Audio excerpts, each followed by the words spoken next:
නමෝ තස්ස භගවතෝ අරහතෝ සම්මා සම්බුද්දස්ස නමෝ තස්ස භගවතෝ අරහතෝ සම්මා සම්බුද්දස්ස නමෝ තස්ස භගවතෝ අරහතෝ සම්මා සම්බුද්දස්ස. සුබෝදෑසනක් වේවා. තෙරුවන් සරණයි. සදහවත් කාරුණික බෞද්ධ පින්වතුනි, උදාවන මේ පින්බර උදෑසන මා බලාපොරොත්තු වෙනවා ඔයයන්ගේ ජීවිතයට ජීවිතයක යථාර්ථය අවබෝධ කරලා ඒ යථාර්ථය පිළිබඳව අනියත භාවය පිළිබඳව කාරණා දහම් කරුණු ඔස්සේ සදහවතුනි මතු කරන්නට අප කල්පනා කළ බැලුවාම මේ ලෝකය සදාකාලිකයි කියලා අපට හිතෙනව වෙලාවකට. ඒත් මේ ලෝකය සදාකාලික නෑ. අතීත අත්බැව්වල අප මොනතරම් මේ සසරේ පින් කරන්නේ නැද්ද? අප්‍රමාණ පින් පුරලා පින් කරලා අපට මේ මනුලොව බුද්ධියකින් ප්‍රඥාවකින් පිරුණු මිනිසුන් බවට පත්වන්නට සදහවතුනි සෝබාදහමේ ආශිර්වාදය අපට ලැබුණා. ඒ වගේම ඒ ලබාගත් මිනිස් ජීවිතය සැප දුක දෙක දෝලණය වෙන යුගයක අපි අපේ ජීවිත සමාජගත කරනවා, ජීවත් වෙනවා. තථාගත බුදුහාමුදුරුවෝ පැහැදිලි කරනවා, මහණෙනි මේ ලෝකය විටක ඇති වෙනවා, ඇති වෙන ලෝකය යුගයක පවතිනවා. ඒ පවතින ලෝකය විටක නැති වෙලා යනවා. මිනිසා කියන්නේ මේ ලෝකේ දවසක ඉපදිලා කාලයක් ජීවත් වෙලා දවසක මේ ලෝකෙට සමුදීලා අපේ මේ වටිනා ජීවිත මේ මහා පොළොවේ කොහේ කොතැනක හෝ දිනක විහිදන් වේවි. මේක තමයි ඇත්ත. මිනිසාගේ ආයුෂ කෙටි වෙන්න මේ ලෝකෙ මිනිසා ප්‍රඥාවෙන් මෝරනවා. සාරධර්ම ගුණධර්ම අපට අහිමි වෙන්න අපිට සාරධර්ම ගුණධර්ම මේ ලෝකේ තාක්ෂණයේ දියුණු වෙන්න ටිකෙන් ටික අපට අහිමි වෙනවා. ඒ සියල්ල සිදු වෙන මොහොතක අද දවසේ මම ඔයයන්ට දේශනා කරන්න බලාපොරොත්තු වන්නේ මේ ජීවිතේ අවසානයේ මරණය. මේ පිළිබඳව අපට අද කතා කරන්න ගොඩාක් කාරණා සදහවතුනි තිබෙනවා. මම හිතනවා මොහොතක් අපට ජීවිතය ගැන අනියත බව ගැන හිතන්න හොඳම කාලය තමයි අද ලෝකේ මේ දකින අසන අප රටේ මේ අසන දකින දේවල් දිහා බලද්දී මේ පවතින පැතිරී යන රෝග දිහා අප දෙසවන් යොමු කරලා බලන විට ඒ වගේම මේ සියල්ල පිළිබඳව අපට පින්බතුනි ඇසෙන්නට දෙසවන් වලින් දෙනෙත් වලින් දකින්නට ලැබෙන එකම දේ තමයි ජාති ભેද, ආගම් ભેද, කුල ભેද, වත් පොහොසත්කම්, ධනවත්කම්, බලවත්කම් කිසි තැනකදී අපට වැදගත් නැහැ. මරණය අප ජීවිත හිතා ගන්න බැරි විදියට අපේ ජීවිත හාලං වෙනවා. ඒ පිළිබඳව ලෞතර බුදුහාමුදුරුවෝ අපූර්ව ලෙස පැහැදිලි කරලා තිබෙනවා. සමහර විට සදහැවතුනි මේ ලෝකේ මහා ගල් පර්වත වගේ මිනිස්සු මහා ධනෙන් ශක්තිමත් මිනිස්සු මහා බලයෙන් ශක්තිමත් මිනිස්සු සමහර විට සදහැවතුනි හිතාගෙන ඉන්නවා මේ ලෝකේ අතිශය සුඛ විහරණයේ විඳිමින් අතිශය සැප සම්පත් ජීවිතේ විඳිමින් සිටින මේ මිනිස්සු කල්පනා කරනවා අපට මේ ලෝකය සදාකාලිකයි කියලා. සියලු සැප සම්පත් විඳලා ජීවිතේ මියදෙනවා. හැබැයි ඒ මහා ධනවතුන්ටත් මහා බලවතුන්ටත් දුප්පතුන්ටත් කාල නියමයක් නැහැ. සදහැවතුනි කාල ભેදයක් නැහැ. අප හැමෝගෙම ජීවිත කරා මේ මරණය ක්‍රමානුකූලව ලං වෙනවා. උත්පත්තියා සහේ වේදං මරණං ආගතං සදා. අපි හැමෝටම උරුම දේ තමයි ඉපදෙන හැම සත්‍යයේ අවසානය මරණය. ඒ නිසා තමයි ලෞතර බුදුහාමුදුරෝ දේශනා කළේ ජාතිපි දුක්ඛෝ ව්‍යාධිපි දුක්ඛෝ ජරාපි දුක්ඛෝ මරණම්පි දුක්ඛෝ. මිනිසුනේ මේ ලෝකෙ ඉපදීම දුකක්. පියයි විප්පයෝගෝ දුක්ඛෝ. ප්‍රියමනාප මිනිසුන්ගෙන සමුගන්නේ අපට දුකක්. අපියයි සම්පයෝගෝ දුක්ඛෝ. අප්‍රියමනාප මිනිස්සු අප ළඟට එනකොට අපිට දුකක් වේදනාවක්.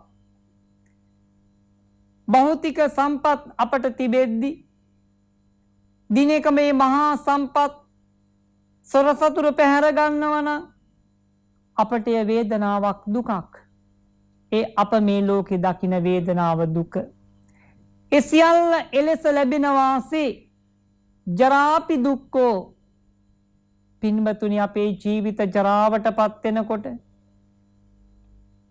රූප වේදනා සංඥා සංකාර විඥාන වලින් පිරුණු මේ කය මේ ජීවිතය ජරාවටපත් වෙනකොට ව්‍යාධියටපත් වෙනකොට රෝගාබාධ වැළඳෙනකොට අප ගොඩාක් දුක් විඳිනවා. අප ඉන් වේදනා විඳිනවා. මේ සියල්ල විඳලා මේ සියල්ල අවසානයේ මේ මහා පොළොවේ අපිට උරුම එක දෙයක් තියෙනවා. සදහැවතුනි අවසානයේ මරණය. එක්තරා දවසක අතීතයේ දුප්පත් ගෙදරක් තිබ්බා. මිතාම දිලිඳු නිවසේ අම්මයි තාත්තයි පුතයි තමන්ගේ ලෝකේ ආදරෙන් සෙනෙහසින් ජීවිතේ කල් ගෙව්වා.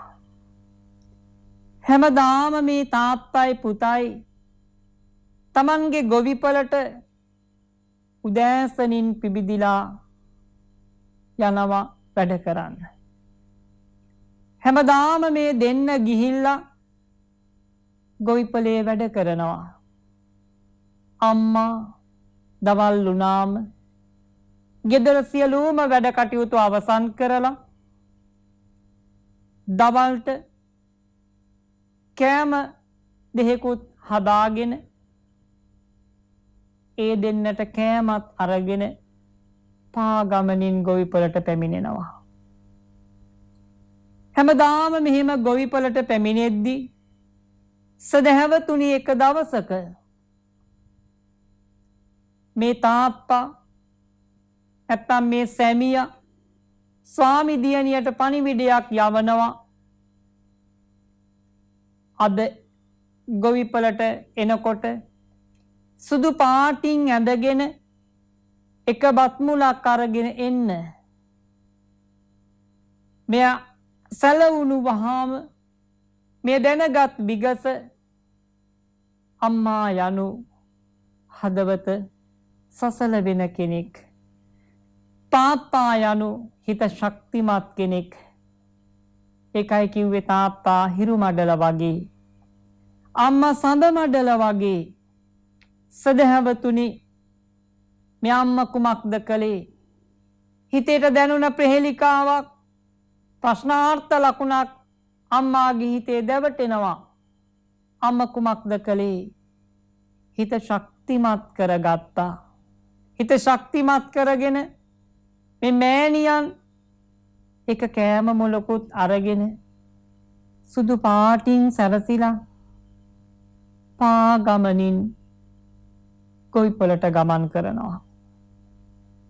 ඈත දිහා තමන්ගේ ගොවිපල පේන තෙක් මානේ දෙනෙතට යාවෙනවත් එක්ක සදහැවතුනේ මේ අම්මගේ දෙනෙතේ ගැටෙනවා විශාල ගිනි මැලයක්. මේ අම්මා ලං වෙනවා. සැමියා ගිනි මැලේ ළඟ බලාගෙන ඉන්නවා. බලාගෙන ඉන්නකොට මේ අම්මා එතෙන්ට ගිහිල්ලා අහනවා, ඇයි මට මෙහෙම එන්න කිව්වේ? ඇයි මට එක කෑම එකක් අරන් එන්න කිව්වේ? මගේ ඇස් දෙකට පේන්න පුතා නෑ. කොහෙද ඉන්නේ මගේ පුතා? තාත්තා කියනවා, සැමියා කියනවා, හඬන්න එපා, පැලපෙන්න එපා. මහා ගලක් වගේ මහා ශක්තියක් වුණා අපට. මහා ගලක් වගේ ශක්තියක් වුණු හොඳ දේහ ලක්ෂණ වලින් පිරුණු නිරෝගිමත් අපේ පුතා අපි දෙන්නම කවදාවත් හිතුවේ නෑ හදිසියෙම අපි දාලයයි කියලා. අපි හිතුවේ තව ගොඩාක් කල් අපිත් එක්ක ජීවත් වෙලා මේ ලෝකේ ලස්සන කරાવી. අපේ පවුල් සංස්ථාව ආලෝකමත් කරાવી. අපි දෙන්න දැන් මේ ලෝකේ තනි වුණා. ඒ වේදනාව මටත් තියෙනවා. ඒක දැනෙනවා. කුමක් කරන්නද? අපේ දරුවා හදිසියෙම විසගෝර සතෙක් දෂ්ට කරලා සමුගත්තා. මිය දෙන්නට යෙදුණා. එනිසා දුකක් මටත් දැනෙනවා. දුක් වෙන්න එපා. කල්පනා කරන්න. මේට විසඳුම කුමක්දයි අපි සොයමු. ඔබට යන ජීවිතේ කෙබඳුදයි අපි කල්පනා කරමු. ලෞතුරා බුදුහාමුදුරුවෝ සදහැවතුනි, උදෑසන ලෝකයේ දිහා බලනවා. අද කවුද මගෙන් පිහිටක් ලබන්නේ? නාද කාටද පිහිට වෙන්නේ? මේ අඹ සැමි දෙපළ බුදු ඇසට ග්‍රහණය වෙනවා, ලක් වෙනවා. බුදුරජාණන් වහන්සේ මෙමි ස්ථානයට වැඩම කරලා අහනව, ඇයි ඔබ දෙපළ වේදනාවෙන් කල්පනා කරන්නේ? ස්වාමීනි, අපේ පවුල ශක්තිමත් කරන්න මේ ගොවිපල හදන මට ශක්තියක් වෙන්න මගේ පුතා මගේ ලෝකේ රජෙක් වගේ හිටියා ස්වාමීනි. හෙත් බුදුහාමුදුරුවනේ හදිසියෙම මේ වගේ සිදුවීමකට ගොදුරු වෙලා මට අපිට අපේ දරුවා නැති වෙනවා. අප දෙන්නට මෙය දරා ගන්න බෑ.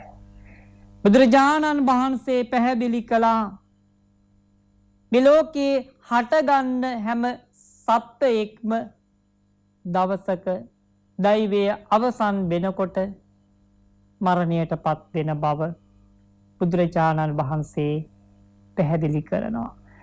උන්වහන්සේගේ ධර්ම දේශනාව අසලා ජීවිතයේ අනියත බව තේරුම් අරගෙන මරණයේ යථාර්ථයේ තේරුම් අරගෙන දවසක මේ දෙදෙනාට හැකි වෙනවා උන්වහන්සේගේ ශාසනයට ලං වෙලා තමන්ගේ ජීවිතයේද සියලු කෙලෙසුන් නැති කරලා යහපත් නිවන් මඟ පසක් කරන්.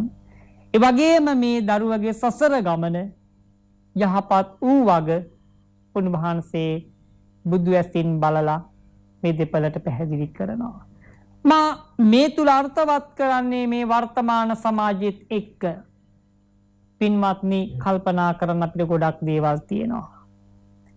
මේ මරණය කියන්නේ අපි මේ මහ පොළොවට බිහි වෙනකොට බිම්මලක් මේ මහ පොළොවේ හට ගන්නකොට ඒ බිම්මලේ උඩ මස්තකයේ තිබෙනවා පස්පිඩක්. පස්පිඩක් අරගෙන තමයි බිම්මල මහ පොළොවෙන් මතුවෙන්නේ.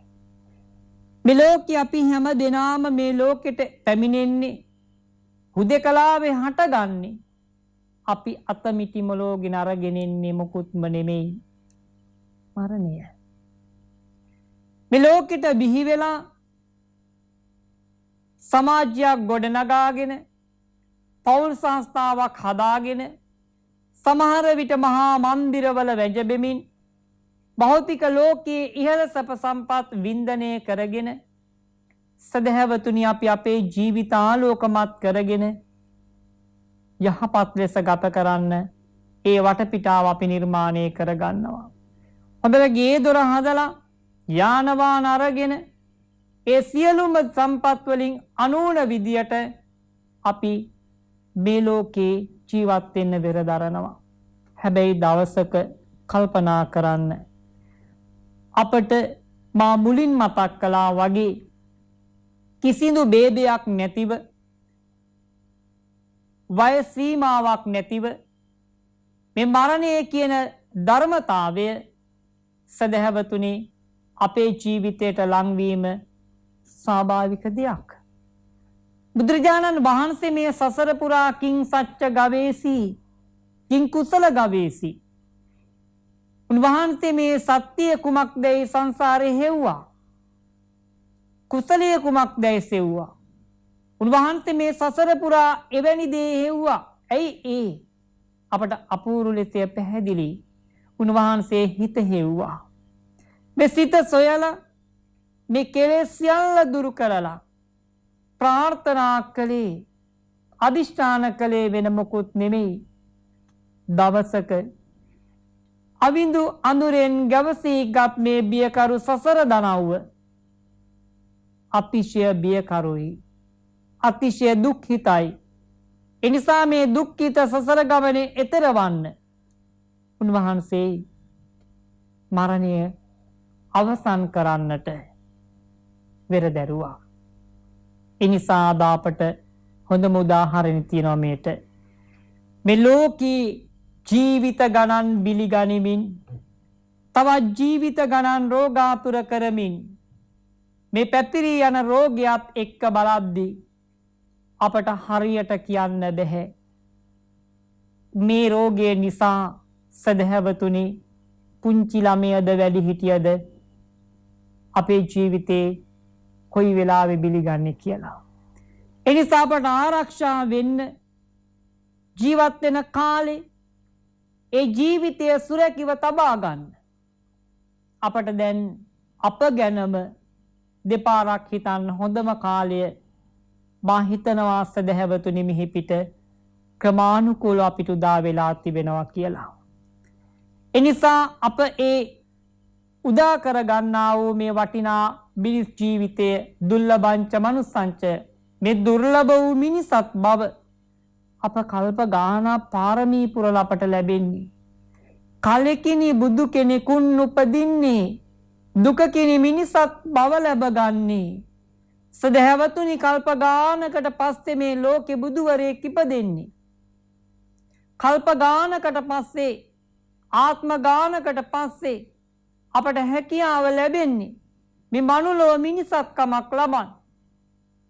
මේ මිනිසත්කම සදාකාලික නොවුනාට මේ මිනිසත්කම හැමදාම ජීවත් වෙන්න අපට නොහැකි වුණාට සදහැවතුනි අපි අදිෂ්ඨාන කරමු වෙන මොකුත් නෙමෙයි. මේ ඉන්න කෙටි කාලය තුල මිනිසෙක් වගේ ජීවත් වෙලා මිනිසෙක් වගේ කල් ගෙවලා මිනිසෙක් වගේ සමුදෙන්න උත්සාහ කරන ගමන් මේ ගත වෙන වර්තමානයට හොඳට අපි අවධානය යොමු කරලා අපේ ජීවිත ආරක්ෂා කරගන්න අපි උත්සාහ කරමු. අප අදිෂ්ඨාන කරගනිමු.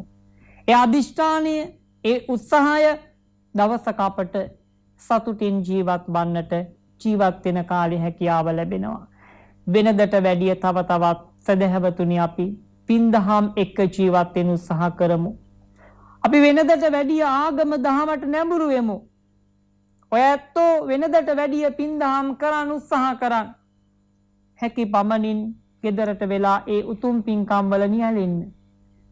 අන්තිමට අපිට ඉතිරි වෙන්නේ නත්ති මේ සරණං අඤ්ඤං බුද්ධෝ මේ සරණං වරං. මේ සියලුම භෞතික දේවල් අපි අතහැරලා මේ සියලුම දේවල් මේ ලෝකෙ ඉතිරි වෙද්දී දවසක අපටත් හිතා ගන්න බැරි මොහොතක අපි හැමෝටම සදහැවතුනි මරණය කරා ලං වෙන්න සබහා දහම අපට පාර කියනවා. ඒ නිසා මේ මරු අසංගය බියකරුයි. ඒ මරු අසංගය යහපත් ලෙස අපට මේ පොළොවට සමු දෙන්නට මරු අසංගයට යන්න නම් අප සන්නද්ධ විය යුතුයි. ආගමික පසුබිමකින් ගුණ දහම් වලින් යහපත් චරිතවත් බවින් අප පිනෙන් පෝෂණය වන්නේ නම් ඒ මහා කුසලයෙන් සදහැවතුනි ශක්තිමත් වන්නේ නම් කෙදිනකවත් අපට අපේ ජීවිතවලට ඒ දුක වේදනාව ක්‍රමක්‍රමයෙන් පහව යනවා මිසා මේ සසරේ බැඳීම් තව දුරටත් ඇති වෙන්නේ නැතිව ක්‍රමානුකූලව තණ්හාව ටිකෙන් ටික දුරු කරලා මැරෙමින් ඉපදෙමින් ගමන් කරන මේ දුක් කැපි සසර දනව්ව නවතාලන්නට ඔබ අපට හැකියාව ලැබෙනවා. ඒ ගමන් මඟ පසක් කරන්නට ඔබට යෝධ බල ශක්තිය ලැබිලා අවසානයේ උතුම් නිර්වාණ අවබෝධය පසක් වේවායි ප්‍රාර්ථනා